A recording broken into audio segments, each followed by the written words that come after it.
오늘 제목이 소명 나의 존재 이유에 대해서 말씀을 드립니다. 이제 몇 주간 아마 소명에 대해서 한번 생각해 보려고 하는데요. 그 소명의 주제가 이 책, 소명, 더 콜이라고 하는 오스기니스라고 하시는 분의 책을 중심으로 한번 생각해 보려고 해요. 이 오스기니스는 할아버지가 또 아버지가 중국 선교사였습니다. 허스트 테일러와 함께 중국 내지서류 선교를 감당했던 귀하신 분이면서 이분이 이제 중국에서 태어났고 어린 시절 중국에서 태어나면서 선교사의 자녀로 태어나서 귀한 믿음의 바탕으로 다시 고향인 영국으로 돌아가서 옥스퍼드 대학교에서 사회학 박사를 받으면서 그곳에서 가르치고 그리고 이제 최근까지는 이제 캐나다에는 이제 그 귀한 기독교 공동체 학교 대학교에서 아름답게 리전트 칼리지라고 하는 세계적인 학교에서 사회학과 신학을 가르치는 귀한 교수님으로 사용되었습니다. 그래서 이분은 사회학을 전공하다 보니까 사회 폭넓은 전망 속에서 기독교인들이 가져야 될 그 사명들, 내용들 그런 내용들이 참 귀하게 가지고 있는 기독교 변증가이면서도 사회학자이면서도 평신도 신학자이면서 그래서 이제 우리 책에 많은 책들이 여러 권 번역이 됐는데 오스기니스가 참 우리에게 도전을 많이 주세요. 그래서 한번 소명에 대해서 오늘은 이제 서령격에 대해서 한번 생각해 보면서 우리의 삶의 존재 이유가 소명이라는 부분 이제 간단하게 말하면 소명의 정의를 먼저 생각하면 하나님의 부르심입니다. 이 소명이란 하나님의 부르심, 하나님이 나를 부르신 그 목적이 무엇일까라는 것들을 생각해 보면 참 좋을 것 같아요. 제가 금요일날 좋은 소식을 받았습니다. 제자에게 좋은 소식을 받았는데요. 우리 교회도 잠깐 왔던 친구인데 호소대학교 심리학과 교수로 임명이 됐다는 거예요. 얼마나 감사한지 이렇게 전임 강사 이런 게 아니고 교수로 임명된 거예요. 그래서 이제 65세 은퇴까지 이제 사역할 수 있는 좋은 직장이 되었습니다. 그래서 이제 토요일 날 전화로 축하하면서 이런저런 이제 얘기를 또 했습니다. 감사한 것은 이제 서울대에서 이제 박사학위를 받으면서 이제 박사 받기가 좀 시간이 좀 걸렸어요. 그래서 수료를 끝내고 그 수료 끝나는 과정에서 상담 기관에서 계속 상담도 하고 또 서울대 상담센터 센터장으로 이게 취업이 되어서 3년 동안 서울대 이제 상담센터에서 이제 아이들 서울대 애들을 이렇게 상담해주는 센터장이 되었었습니다. 그런 과정에서 이제 박사 논문이 2월 달에 이제 통과됐고, 그리고 나서 3년 동안, 지금까지 3년 동안 서울대 대학원에서 강의하고 서강대 대학원에서 이제 강의를 하면서 시간 강의를 하는 거죠. 그렇게 강의도 하고 상담센터에서 또 상담도 해주고 또 여러 일들을 감당하다가 이제 박사학위를 받았으니 이제 지원을 하면서 무엇을 할까? 그러니까 자기는 상담해 주는 것이 되게 좋아서 상담에서 계속 하려고 생각하다가 그러다가 이제 교수님들의 추천에 의해서 이제 대학 강단에 서는 게 좋겠다. 강의는 계속했지만 정식적으로 교수가 되는 것이 좋겠다 이렇게 결정해서 요번에 감사하게 이제 첫 지원을 한 거예요. 지원을 했는데 전국에 심리학과 교수님이 은퇴를 해야 또 교수가 결혼이 돼서 이제 나오는 거잖아요. 그러니까 전국의 대학에 심리학과 교수가 딱 6명, 6자리가 있었다는 거예요. 그러니까 너무 먼 대학들은 갈 수가 없어서 그래도 이제 부모님께 얘기하기를 선택하는 조건이 뭐였냐면 부모님이 이제 전서히 나이가 드셔가니 혹시 무슨 일이 있으면 그래도 차로 1시간 내에 올 수 있는 거리에 대학을 가면 좋겠다. 그래야 이제 갑자기 일 있으면 오고 병원에도 모셔가기도 하고 이랬으면 좋겠다 하고 이제 호수대학교가 자리가 나서 첫 지원을 했다는 거죠. 호수대학교는 이제 미션스쿨입니다. 대학교 요즘 참 미션스쿨로 있고 참 좋은 믿음의 대학입니다. 그래서 이 대학에 이제 지원했는데 한 감사하게도 첫 지원에 첫 임명이 된 거예요. 그래서 가을 학기부터 바로 이제 강의를 하게 되었고, 감사한 것이 여러 가지 있는 거예요. 심리학과는 이제 호소대가 2캠퍼스가 있는데, 아산 캠퍼스하고 천안 캠퍼스가 있습니다. 거리는 얼마 떨어지지 않는데, 이렇게 이제 그 심리학과는 이 천안 캠퍼스에 있는 그 백석대나 이제 상명대나 이 주변에 학교가 바로 옆에 있는 곳에 있었어요.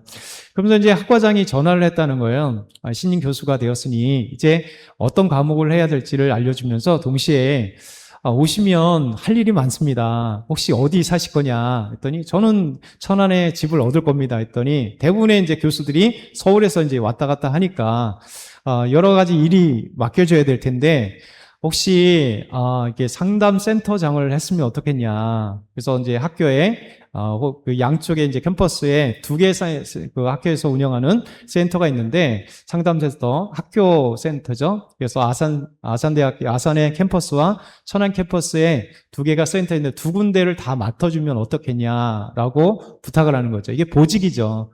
그러니까 신임 교수한테 보직을 안 맡기거든요. 이제 어느 정도 돼야 보직인데. 그러니까 서울대 이제 상담센터에서 일을 했기 때문에 그런 것들을 맡겼다라면서 학과장이 이런 얘기를 하는 거예요. 교수님, 근데 우리 이제 학생들이 좀 패배의식이 좀 강합니다. 왜냐하면 지방되기도 하고 아이들이 이제 어디로 가야 될지는 모르기 때문에 아이들이 조금 그런 것들이 있습니다. 근데 대부분 교수들이 서울대 출신들이기 때문에 저도 이제 심리학과 들어가 봤더니 대부분 다 이제 서울대 출신들이더라고요.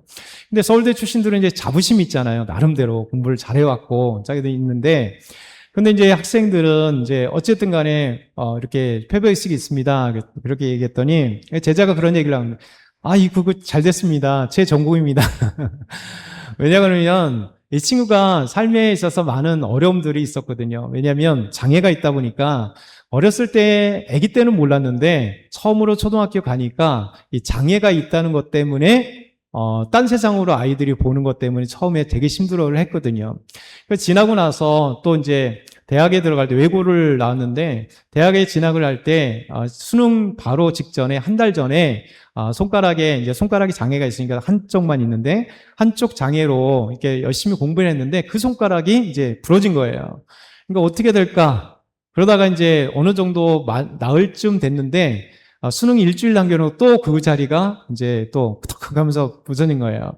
그래서 수능을 병원에서 입원해서 수능을 본 겁니다. 그러니까 아픈 손으로 이렇게 봤는데 이제 성대를 들어가게 됐어요. 성대 경영학과를 들어가게 됐는데 이 아이의 마음에 너무나 힘들었던 거예요. 왜냐하면 외고 점수로는 서울대를 당연히 들어갈 점수였는데 병원에서 시험 보다 보니까 이제 성대를 들어가니 나름대로 좋은 학교지만 자기 나름대로는 되게 갈등이 되어서 학교를 하려고 하는데 아빠의 강건함 때문에 재수할 수 없어서 바로 들어가라. 그래서 이제 순종하는 마음으로 들어갔는데 그런 마음에서 많은 갈등들과 힘든 것들이 있었습니다. 그러다가 이제 워킹 홀리데이로 호주로 1년 동안 가 있으면서 그것에도 마음에 보이지 않는 상처들이 치유되고 그리고 새로운 도전과 힘을 얻고 그러면서 이제 학교 들어오면서 2학년 때 그러면서 심리학을 복수 전공을 하게 되는 거예요. 그래서 이제 경영학과 심리학을 복수 전공하면서 심리학에서 많은 위로와 또 새로운 것들을 찾게 된 겁니다. 그래서 내가 무엇을 해야 될지를 알게 된 거예요. 그래서 심리학을 공부하면서 이제 석사, 박사를 계속해서 심리학으로 이제 서울대에서 하게 되면서 그러면서 이제 그 상처들 또 삶의 어려움들을 경험하면서 자신이 이제 찾은 거잖아요. 다게 위로받고 힘받고 갈 수 있는 것들을 찾기 때문에 그러면서 이 아이의 그 삶에 녹아져 있는 게 뭐냐면 심리학이 너무나 자기에게는 좋은 그리고 누군가를 이렇게 도울 수 있는 아름다운 자기의 전공이 되고 또 미래되고 꿈이 된 거예요. 그래서 이제 20년 정도의 시간들 속에서 지금까지 상담을 공부하고 또 상담을 해주면서 많은 사람들이 일으켜 세우니 그러니까 이제 학과장님이 이 얘기를 하니까 내 전공입니다 이렇게 자신 있게 얘기할 수 있는 거예요. 왜냐하면 심리학에 있어서 자신의 상처가 치유받은 사람 헨리 나우엔이 되게 중요한 얘기 책에 썼는데 상처 입은 치유자 자신이 상처 입을 때 그 상처를 치유받은 사람만이 하나님 앞에서 온전하게 치유받을 수 있고 남을 상처를 치유할 수 있는 사람이 되는 거. 헨리 나우엔이라는 영성신학자가 상처 입은 치유자라고 하는 짧은 책에서 우리 믿음으로 엄청난 도전을 줘요. 그래서 하나님께서 우리에게 아름다운 치유를 경험한 사람, 은혜를 경험한 사람만이 은혜를 나눠줄 수 있잖아요. 그렇죠? 그래서 삶의 치유가 된 사람만이 삶을 치유할 수 있도록 누군가 격려할 수 있고 힘을 줄 수 있는 거예요. 그러니까 실패해 본 사람, 눈물 젖은 빵을 먹어본 사람만이 눈물 젖은 빵을 먹고 있는 사람에게 힘을 주고 도전을 줄 수 있는 거예요. 그러니까 승승장구한 사람들은요, 아픔의 사람들을 이해하지 못합니다. 그래서 인생은 항상 우리에게 승승장구도 중요하지만 저 구렁텅이에 빠져본 사람만이 양쪽을 다 서로가 이해할 수 있고 사랑할 수 있는 거예요. 그래서 이게 좋은 소식을 들으면서 참 너가 잘 갔다라는 생각이 듭니다. 그리고 자신을 또 왜 하나님께서 이렇게 보내주셨는가라는 거죠. 하나님이 자기에게 공부하게 하시고 여러 가지 경험케 하신 것들을 또 학생들에게 나눠주면서 그들에게 위로와 용기를 줄 수 있는, 학문적으로만이 아니라 어떤 삶에 영향을 줄 수 있는 귀한 일들을 감당할 수 있도록 하나님이 이끄심이라는 생각이 들면서 격려해 주었습니다. 제가 가서 열심히 하자 하면서 생각하면서 같이 통화하면서 하나님이 우리 삶 가운데 이런 것들이 바로 삶을 찾아가야 되는 거예요. 그러니까 다른 말로 하면 우리 삶의 소명, 그러니까 하나님이 나를 부르심이 내 삶 가운데 나타나기도 하고 또 신앙에 나타나는 것, 그러니까 하나님이 나를 통해서 일하고 싶어 하시는 것, 나를 통하여 내 삶을 하나님이 쓰시고 싶어 하시는 것, 그래서 나의 부르심이라는 것이 소명입니다. 그래서 사람은요, 존재 이유를 찾아야 돼요. 존재 이유. 내가 왜 살아가는가? 왜 내가 태어났는가? 나는 무엇을 하고 있는가? 내가 이 직업이 나에게 무슨 의미가 있는가? 내 직장이, 내 가정이 나에게 무슨 의미가 있는가? 이 의식들을 가지고 있어야 됩니다. 많은 사람들이 존재 의미를 찾아가지 못할 때가 있잖아요. 왜 살아가는가? 거기에 좌절하고 힘들어하고 있는 거예요. 그래서 나는 누구인가? 첫 번째 가장 우리가 찾아야 될 것은 나는 누구인가? 아주 기본적인 물음이지만 사실 이 기본적인 물음이 정말 어렵습니다. 그러다 보니까 많은 이 철학자들이나 또 많은 스승들이 자기 삶에 대해서 나는 누구인가를 찾아가는 거잖아요. 나는 누구인가? 그래서 나는 누구인가? 그래서 내 삶의 의미는 무엇인가? 이런 것들을 찾아갈 때 수많은 사람들이 찾지 못해서 혼란하고 좌절하고 힘들어하는 거죠. 더 나아가서는 나는 사회에 아니면 가정에 내 인생에 좀 더 가치 있는 인생이 뭘까? 그렇죠? 또 내 삶의 변화가 무엇일까? 또 그렇게 삶을 살고 싶다라는 도전이 우리 삶 가운데 있습니다. 그래서 랄프 에머슨이라고 하는 분은 넘겨보면 이런 얘기를 해요. 같이 한번 읽어볼까요? 우리는 좀 더 나은 세상을 만들어 놓고 세상을 떠나기를 원한다. 참 멋진 한 절이잖아요. 우리의 대부분의 소원이 여기 있는 거잖아요. 그냥 왔다 아무 이름 없이 또 무의미하게 살아가는 게 아니라 세상에 유명한 사람이 되라는 얘기가 아니고 우리는 좀 더 나은 세상을 좀 뭔가 만들어 놓고 나은 가정을 만들어 놓고 나은 나의 인생을 만들어 놓고 세상을 떠나가는 것, 이것이 우리의 삶의 가장 목표이기도 하고 또 꿈이기도 합니다. 그래서 많은 사람들이 이 삶의 목표를 또 향해서 달려가는데 근데 신기하게도 이 충족을 하지 못해요. 돈을 번다? 이뤄놓을 것 같지만 아닙니다. 그러니까 사람들이 성공의 잣대, 지표라고 할 수 있는 돈을 벌어도 유명한 명예를 걸어도 권력을 잡아도 아니면 지위를 가져도 친구 관계가 좋아도 자기의 어떤 진짜 의미를 찾아가지 못하는 사람이 있습니다. 만약에 이것이 그냥 성공의 목표에서 이루었다면 그것으로 다 알아갔다면 우리가 종종 들려오는 수많은 그 기업의 CEO들이라든가 회장들이 왜 목숨을 갑자기 끊겠어요? 전교에서 1등을 했던 아이가 왜 갑자기 투신을 하겠어요? 또 엄청난 권력과 힘을 갖고 있었던 사람이 어느 순간에 자기 목숨을 끊겠어요. 겉으로 보기에는 엄청난 부를 쌓은 것 같고 명예를 얻은 것 같고 또 지식을 얻은 것 같고 사람들이 그 주변에 끊임없는 것 같은데 연예인들이 갑자기 안 좋은 소식들이 우리에게 들려오는 것들 분명히 그 인기 있습니다. 많은 사람들이 있었습니다. 근데 왜 그러냐면 그 안에 진짜를 해결하지 못했기 때문에 그래요. 그 마음 가운데 나는 무엇인가? 내가 인생의 참된 의미를 위해서 살아가는 것이 무엇인가를 겉으로는 사람들에게 이야기했지만 진짜 나를 충족하지 못해서 방황하고 힘들어하는 거예요. 그래서 에머슨은 우리의 이야기를 이렇게 얘기한 겁니다. 사람들은 모두 다 좀 더 나은 세상을 만들어내고 그리고 죽기 싶어 하는데 겉으로 보기엔 사회적 표면에서 이뤄놓은 건 있지만 속에는 없었다는 거죠. 진짜 내가 이루고 싶고 내가 만족하고 내가 생각하는 것이 아니었다는 것. 그런 것이 있는 거예요. 그래서 헨리 소로라는 사람은요, 이 표현을 조용한 자포자기 인생이라는 표현으로 해요. 조용한 자포자기 인생. 그러니까 스스로 자포자기 인생이다. 그러니까 더 나아가서는 우리가 잘 아는 러시아의 문호였죠. 도스토옙스키는 카라마초프의 형제들 이런 책의 초고에 이런 얘기를 했대요. 이 문제에 대해서 논의하는데 영혼에게 어떤 무시무시한 일들이 일어날지에 대해서 대신문관이 이런 말을 했다고 얘기해요. 자, 금방 띄었던 보면요. 왜냐하면 인간 존재의 비밀은 그저 생존하는 것뿐이 아니다. 이거죠. 신문관이 영혼에게 이 존재의 의미를 찾고 있는 그 얘기를 하고 있는 사람들에게 이렇게 얘기를 하는 거죠. 인간 존재의 비밀은 그저 생존하는 문제가 아니야. 돈 버는 문제가 아니야. 아니면 무엇을 성공하려고 하는 문제가 아니야. 무엇인가 확실한 것을 위해 사는 것이기 때문이야. 자신이 무엇을 위해 사는지 확고하게 이해하지 못한다면 인간은 삶을 받아들일 수 없고 이 땅에서 살아남기보다는 차라리 자신을 파괴하는 것이 될 거야. 그렇죠?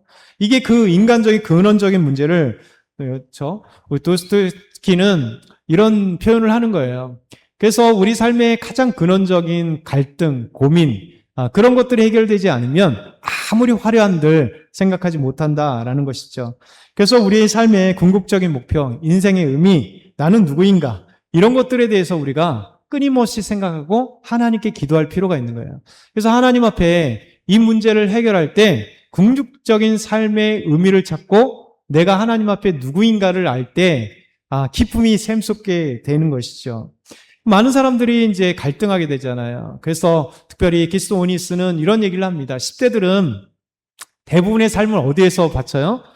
가정과 학교잖아요. 또 우리나라는 학원, 가정, 학교, 학원 구둘러서 계속해서 살아가는데 어느 순간 고등학교 졸업하는 그 순간 찾아오지 못하는 더 많은 이 선택의 기로 자유인 것 같은데 고등학교 때 집에서나 학교에서나 학원에서 쳇바퀴 돌면서 미래를 꿈꾸기 시작하다가 열심히 공부하다가 사실 내가 선택하는 그 것들이 적었잖아요.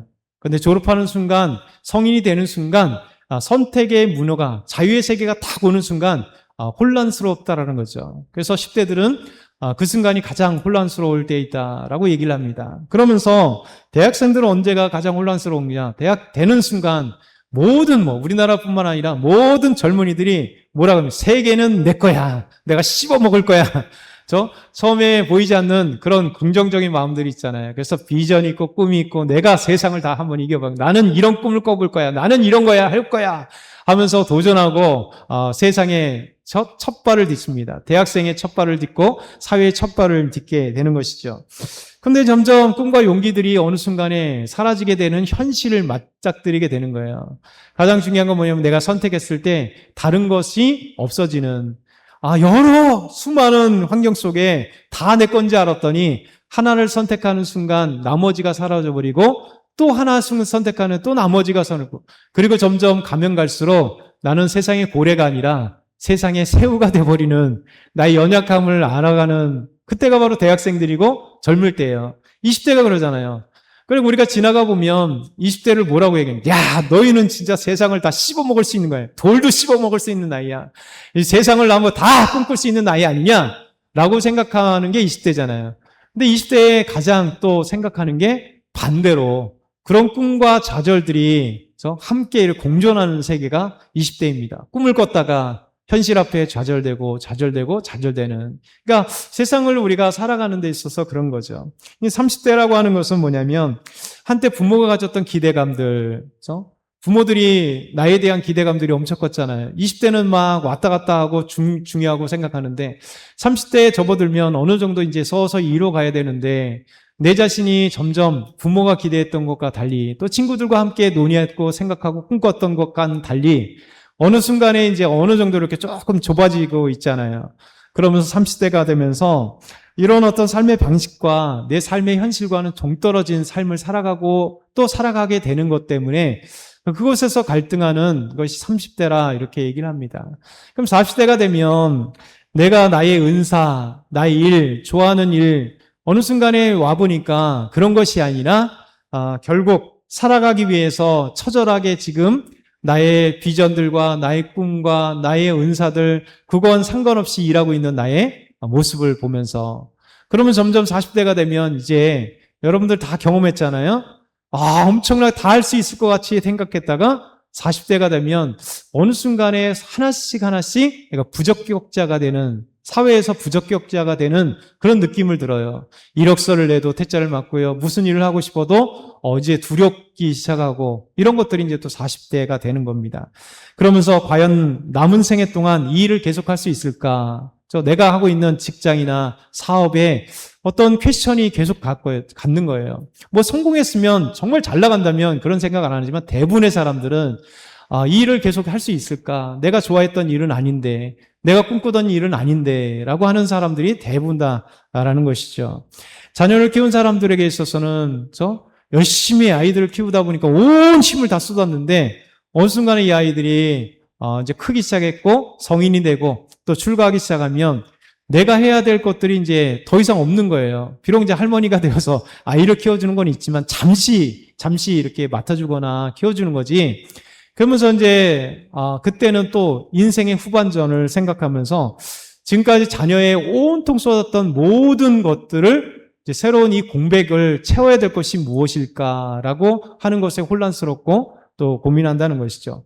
또 성공한 사람들도 마찬가지라 얘기합니다. 성공한 사람들도 자신의 성공에 있어서 사회적인 책임, 더 사회적인 책임이 무엇일까, 더 인생의 목적이 무엇일까에 대한 끊임없는 의문 때문에 이런 갈등들은 모든 사람들이 갖고 있다는 거예요.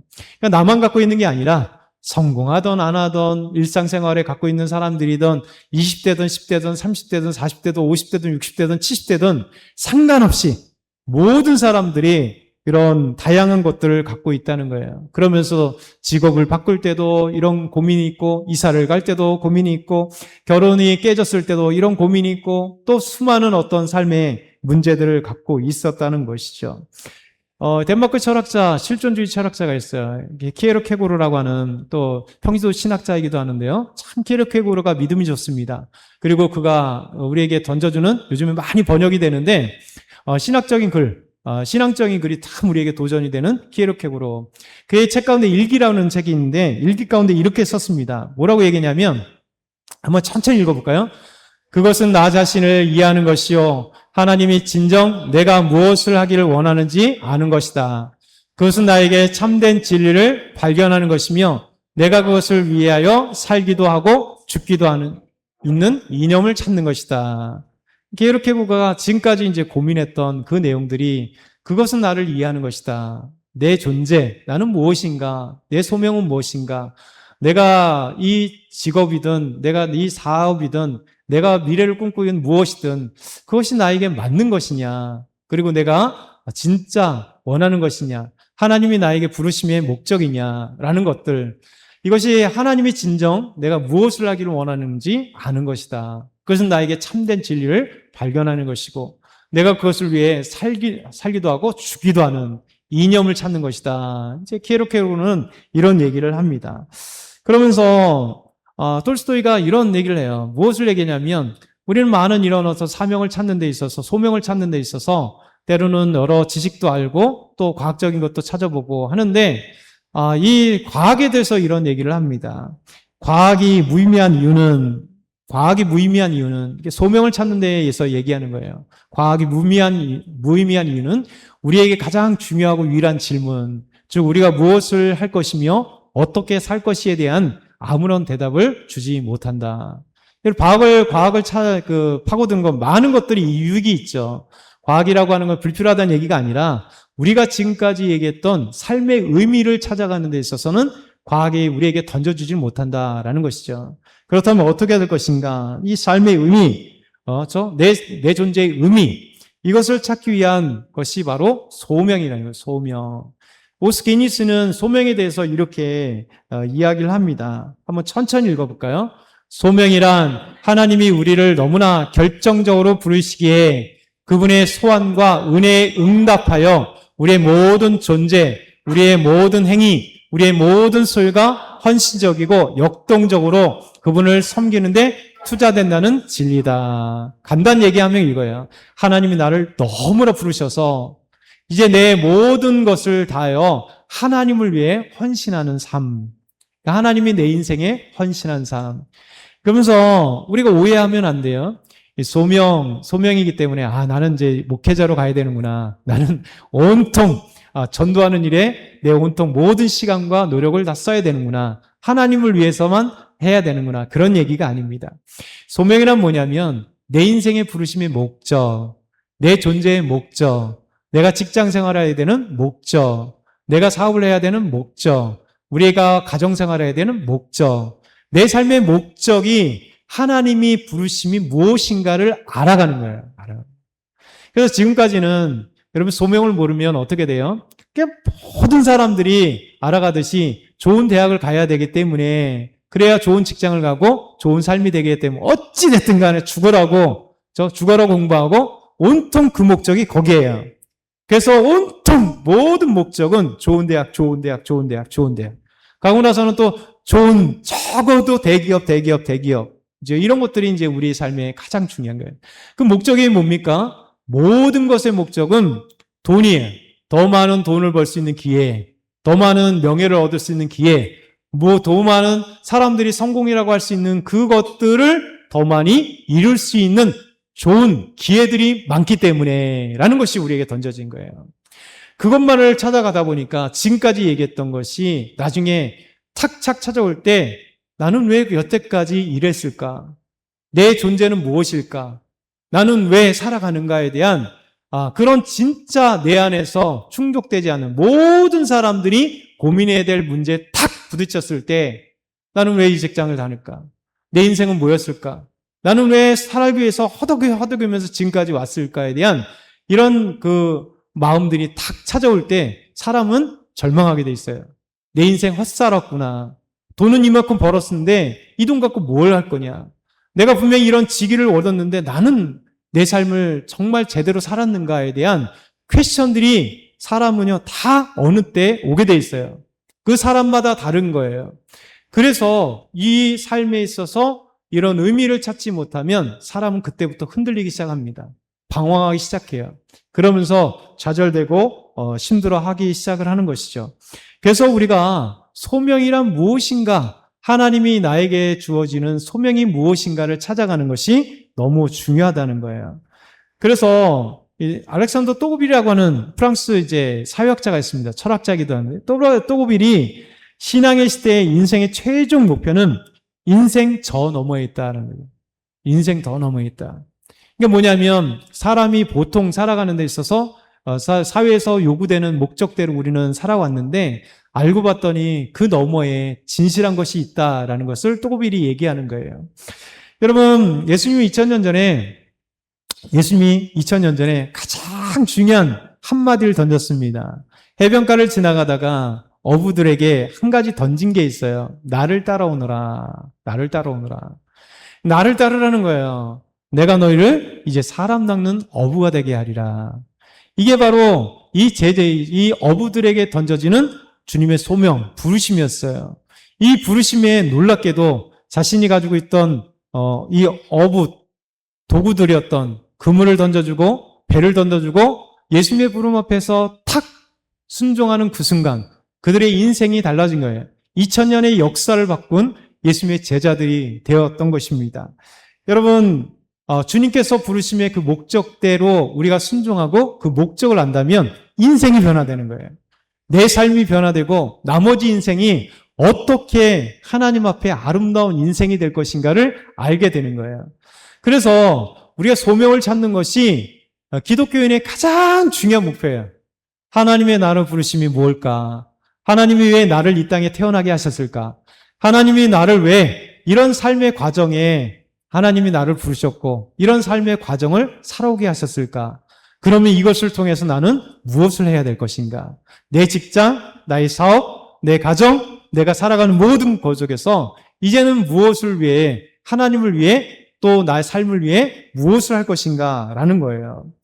우린 잘 아는 내용이 있었습니다. 우리 유레카는 얘기 알죠? 유레카. 아르키메데스가 히에론 왕이 저 왕관을 만들었는데, 금관을 만들었는데 이 금에 의구심이 쌓인 거예요. 여기 혹시 이 은관을 만든 자가 은을 놓지 않았을까라는 생각을 하고 아르키메데스에게 여기에 금이 다 들어가 있는지 은이 혹시 섞여 있는지 알아보도록 해라. 이걸 어떻게 해요? 새로 녹일 수도 없고. 그러다가 아르키메데스가 유명한 얘기잖아요. 그래서 목욕탕에 풍덩 들어가는 순간 부피와 여러 가지 갑자기 탁 생각이 든 거죠. 그러면서 이 금관에서 이 금과 은을 찾아낼 수 있는 방법, 그 부피를 찾아낼 수 있는 방법이 탁 떠오른 거예요. 그래서 이제 수학적 계산을 통해서 그가 찾아낸 것이죠. 그래서 외친 것이 뭐냐면 유명한 일화잖아요. 그 목욕탕에서 뻘거벗고 나오면서 유레카! 내가 찾았다! 라고 얘기하는 거예요. 이 아르키메데스가 이런 얘기를 했습니다. 뭔 얘기냐면 참 멋있는 얘기했는데 나에게 서 있는 자리, 내가 서 있는 이 자리를 나에게 달라. 그러면 나는 지뢰를 이용해서 세상을 들어 올리겠다. 그렇죠? 지구를 들어 올리겠다는 거예요. 참 멋있잖아요. 내가 있는 자리에서 지뢰대를 갖고 지구를 움직일 수 있다라는 거예요. 그러니까 이런 어떤 자신감들, 이런 어떤 꿈들, 이런 필요들이 믿음을 갖고 있을 때 그렇다는 거예요. 여러분 잘 생각해 보세요. 하나님의 부르심을 받은 사람들이 믿음의 역사를 움직인 사람들이고 성경 안에 믿음의 사람들이에요. 아브라함이라는 한 사람이 하나님의 어느 날 부르심을 받았어요. 그는 갈대아의 우르라고 하는 당시 최고의 도시지만 우르에서 우상을 만드는 사람이요 대대로 이 신들의 우상을 만드는 그런 직업을 갖고 돈을 많이 벌었던 그 명문가의 아브라함이었습니다. 근데 아브라함에게 어느 날 갑자기 하나님이 찾아오시고 그 부르심 가운데 하나님이 부르심의 소명에 응답하여 떠나기 시작합니다. 그러면서 우리가 성경에 그 유명한 아브라함의 삶이 시작된 거, 그리고 역사의 4,000년의 역사 가운데 아브라함의 이름은 지금까지 너무나 믿음의 사람으로 알려지게 되어 있어요.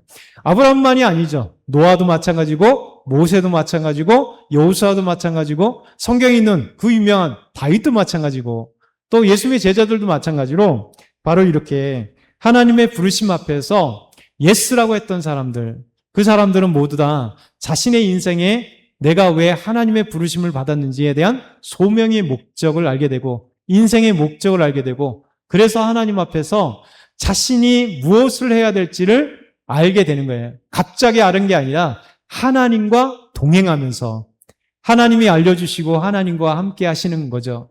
그래서 우리는요, 이 삶의 소명이 나에 대한 소명을 우리가 소명 찾기를 해야 돼요. 그래서 이제 몇 주 동안 한번 뭐 길게는 아니겠지만 한번 하나님의 소명 찾기를 한번 해봤으면 좋겠어요. 여러분 하나님의 소명 찾기에 하나님의 소명에 응답하여 그 인생을 마지막으로 탁 얘기한 사람이 사도 바울이에요. 오늘 말씀 읽는 것으로 한번 마치도록 하겠습니다. 디모데후서 6절 7절 같이 4장 6절 7절 시작. 전제와 같이 내가 벌써 부어지고 나의 떠날 시각이 가까웠도다. 나는 선한 싸움을 싸우고 나의 달려갈 길을 마치고 믿음을 지켰으니. 아멘. 사도 바울이 이제 내가 죽을 날이 얼마 되지 않지 않은 것을 알았어요. 그래서 나는 결론 내 인생에 있어서 나는 선한 싸움을 싸우고 나의 달려갈 길을 다 마쳤고 믿음을 지켰다. 그 한마디 하는 게 뭐냐면 하나님께서 부르신 나의 인생에 그 소명을 다했다는 거예요. 아름답게 하나님과 함께 소명을 다해서 나아갔다라는 것이죠. 저와 여러분이 이제 소명 찾기를 끊임없이 우리 자신에게 소명 찾기를 해야 돼요. 그래서 하나님이 나를 부르신 목적이, 내 인생의 부르심의 목적이 뭔지. 그래서 내가 내 부르심의 목적을 알 때요, 내가 어떤 직장, 어떤 삶을 살아갈 때 지금 있는 그 직장, 사업 괜찮습니다. 그곳에서 하나님이 나에게 원하시는 건 뭔지, 내 인생 남아있는 인생 하나님이 나에게 무엇을 원하시는지를 알아야 돼요. 그래서 그것이 우리에게 있어서 큰 도전입니다. 그래서 아름다운 도전이 되길 소망합니다. 우리 시간에 한번 기도할 때 하나님, 이제 앞으로 있어질 하나님 내 삶의 수많은 삶의 여정 가운데 하나님의 부르심의 목적, 내 인생의 의미, 내가 왜 살아가는지, 내가 왜 땅에 하나님 보내셨는지, 내가 왜 지금 직장을 다니는지, 직장을 구해야 되는지, 무엇을 해야 될지 하나님 알게 해주십시오. 그래서 하나님 방황하는 것이 아니라 하나님 영광 돌리고 내 인생의 의미를 온전히 찾기를 원합니다. 우리 한번 주여 한번